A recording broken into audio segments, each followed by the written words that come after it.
The following ShishMed podcast is a production of drpodcasting.com. On this edition of the ShishMed podcast, so riddle me this. What does Madonna, Miami Vice, The Breakfast Club, and the Reagan years all have to do with this podcast? Think about it. Yeah, that's right. We're talking about Generation X with Alan Shoebridge, Dean Browell, and Dan Myers, and we're going to discuss their new book, Don't You Forget About Gen X, One Generation's Crucial Role in Healthcare.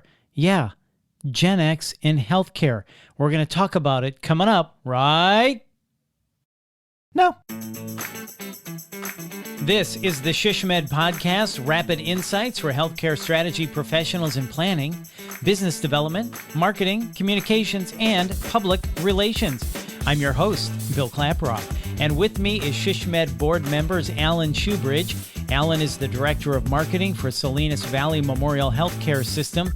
Dean Browell. Dean is the Executive Vice President and Head of Research at the Feedback Agency.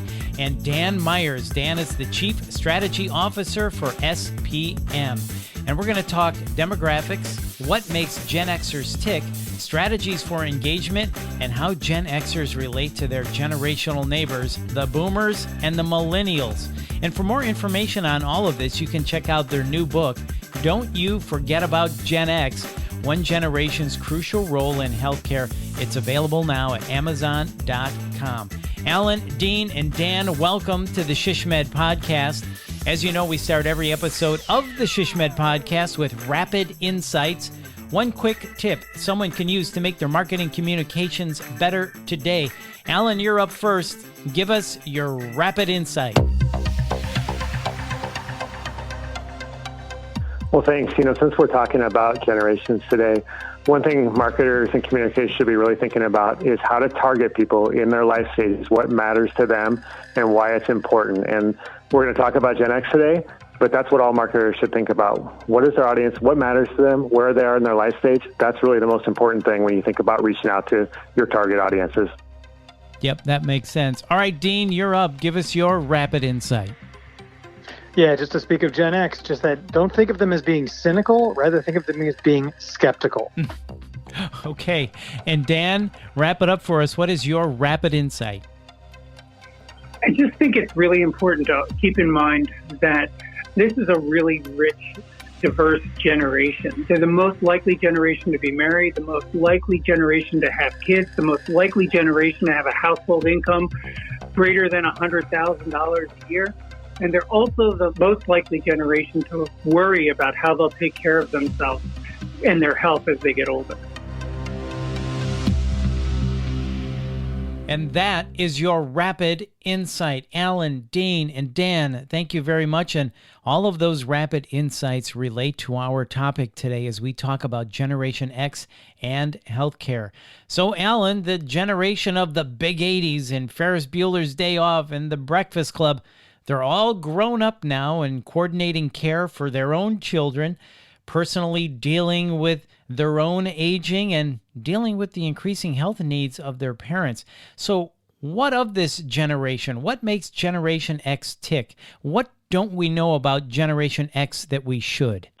Well, it's a great question. And you mentioned some of my favorite movies, so those are still great ones to watch today if you're catching up and you're socially distancing and isolating. So as a generation, and I think this came up in the rapid insights, but really thinking about where Gen X is right now and what makes them tick is that they are often called slackers. They're called cynical. And really, when you think about how to reach them and get in touch with them, the best way is to really think about what they're looking for. So they're in that lifestyle right now, or that life stage right now, of having to coordinate their own care, having to coordinate the care of their children and their parents. And what really works for that audience is to give them good information. And we talk about that audience and Gen X as being not cynical, but more of skeptics and having to give them good information. So we need evidence. It's not enough to tell them that, well, this healthcare system or this hospital is the best. What makes it that way? What is the evidence? Let me think about things and let me process them. That's really helpful. And I think one thing that also often gets misconstrued or is maybe not looked at enough is how loyal Gen Xers can be. So when Gen Xers, it takes a little bit of extra work to get them to make a decision, to win them over. But once you do that, they can be really loyal to a plan of action. They can be really loyal to a hospital or a doctor or a health system. So I think that's what I would encourage people most when they're thinking about this audience. The life stage they're in is a time where they're making a lot of decisions. You have an opportunity to wield some influence with that group. And so provide them good information, provide them things that they can make good choices based on evidence. And then once you do that, you'll probably be rewarded with a really good consumer that you can have a great relationship with over a long period of time. Yeah, when I think of Gen X, loyalty isn't the first thing I think of, but as you explain it, it really kind of makes sense. And another thing we need to remember is think skeptical, not cynical. So Dan, Gen Xers, their ages now are between 40 and 55. So their window of influence and importance is going to be at its true peak for the next 10 to 15 years. So this is a generation we all need to pay attention to. So this really is an important target audience for healthcare marketers, communicators, and planners. Is that right? That's the way we should be thinking about this? Absolutely, and it's a great way to think about it. Research that was published looking at claims data across a huge cohort of people showed that between the ages of birth and childhood and 40, we only spend about 16% of all the dollars that we're going to spend on healthcare in our entire life. And then once we cross 40, from about 40 to 64, we spend about 25% of all the money that is going to be spent on us in healthcare in our life. And then it only takes off from there. That's really important for two reasons. One is that, of course, we're making decisions for ourselves about care needs we have right now. That 25%, that big escalation in dollar spending. We didn't spend anything for the first 40 years, and now we're starting to make decisions. The second thing is we're starting to form opinions and beliefs about healthcare, how to engage with the healthcare system, and how to really make long-term choices about our healthcare. So we're at that prime influence state in our lives when we reach that age group. And right now, those are Gen Xers who are in the heart of that curve, really forming the attitudes, beliefs, and behaviors that will become the foundation of their healthcare buying decisions for the rest of their lives. The other thing I would add to that is we also see from research that our firm has conducted is that when you look at the generations preceding and following Gen X, we'll see that there's a huge jump in self-reported diseases like arthritis, high blood pressure, high cholesterol, and the emergence of type 2 diabetes. So a lifetime of habits are just beginning to rear their head and influence and move themselves to the front of that Gen X generation's mind as it relates to, wow, I really need to be paying more attention to my health. So that makes a lot of sense. And you said Gen Xers are trying to figure out how to engage with the healthcare system. So Dean, we as healthcare marketers, how should we approach trying to engage with Gen Xers? What is the right marketing stance to take?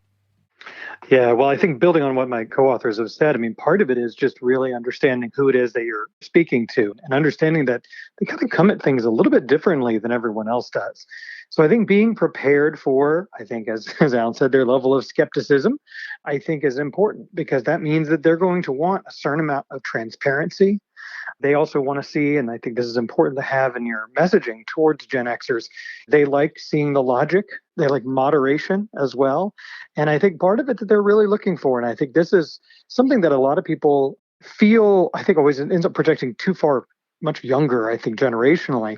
But Gen X really likes the peer endorsement angle as well. And I think that's even true in terms of online and reliance on reviews.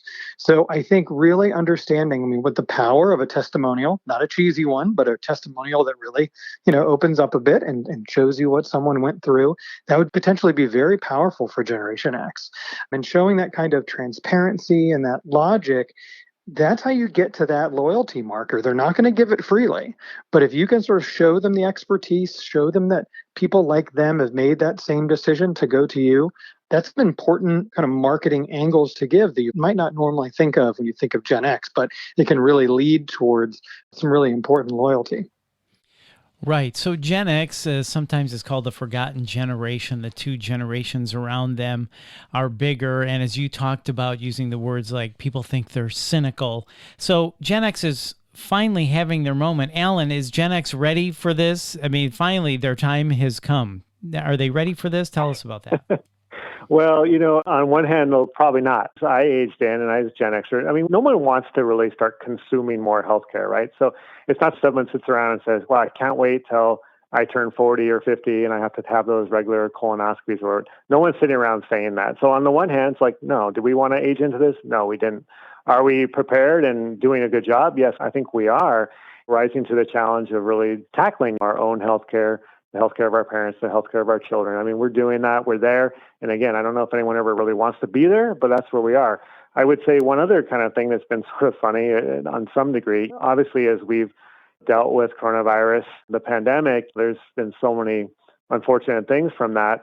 But as we watch Gen X kind of get recognized again of like, this is the generation that was sort of prepared to hunker down, to prepare to get people to take things seriously. And it's been kind of interesting to see so many stories of Gen X having to rein in their parents and say, hey, mom and dad, don't leave the house. Don't go visit people you don't know, having sort of the same conversations with teenage children and things like that. So as a generation was very kind of self-sufficient growing up, that's really benefited, I think, from the generation's attitude to the pandemic, especially when you look at comparison to some of the other generations that sandwich us. So I think we were prepared for the moment. We're doing a good job in the moment.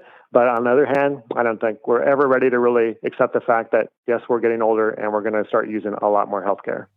Right. So that was an interesting point, talking about how Gen Xers relate to their parents. So, Dean, how do Gen Xers then relate to their generational neighbors, the boomers and the millennials? They're sandwiched right in between. How do they deal with both of those other generations? We're sandwiched between two noisy behemoths of generations that have been overwritten about. And I think it's important. I think there's two ways to look at it. One is how we act in the workplace. And I think that's really important, especially for healthcare, to understand how you're supposed to interact and how to appreciate what each generation brings to the table. And the main thing with Gen X is understand how independent they are. They're kind of allergic to the endless meetings that they feel they were often subjected to, especially by generations older than them. And at the same time, they also reject this notion that more hours in the office equals more productivity, that there's an idea of you work smarter.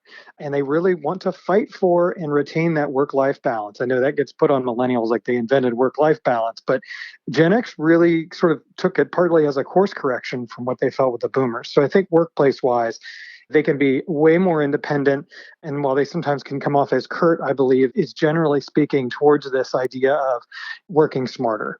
Now, in terms of generally, I think the good news is if it is a Gen Xer who might be having a new baby. I'm a Gen Xer who had a baby last year. And when we looked at reviews from whether it's looking for an OBGYN, whether it's looking for a place to deliver at, we're looking at reviews that maybe have been written by millennials. And that's where that life stage is important because we could be influenced by the other generations just fine. It's important to keep up with is that we're also in this incredibly mixed area by being this triple threat. I'll just take myself as a complete unicorn example. I'm a Gen Xer married to a millennial. I have a 16-year-old Gen Z daughter, and I have a 1-year-old that's from a generation that's to be named. I'm an only child, so I'll be caring for my aging boomer parents. So I mean, many times Gen X truly is a bit stuck. And so they have to relate to all the generations in a way that a lot of other generations don't necessarily have to right now. And so I think they're kind of having to act like the great translators often between generations as well. It sounds like they're in a position, Gen Xers, where they kind of pull from the boomers and from the millennials, right? Dean, is that kind of how that works? I think they both pull from them, but then they also want to perfect from them. They want to course correct and they want to say, okay, you know what, you're right about that, but here's how I'm going to apply that in our situation. So they can end up being way more unique, I think, than we sometimes give credit for, but you're absolutely right.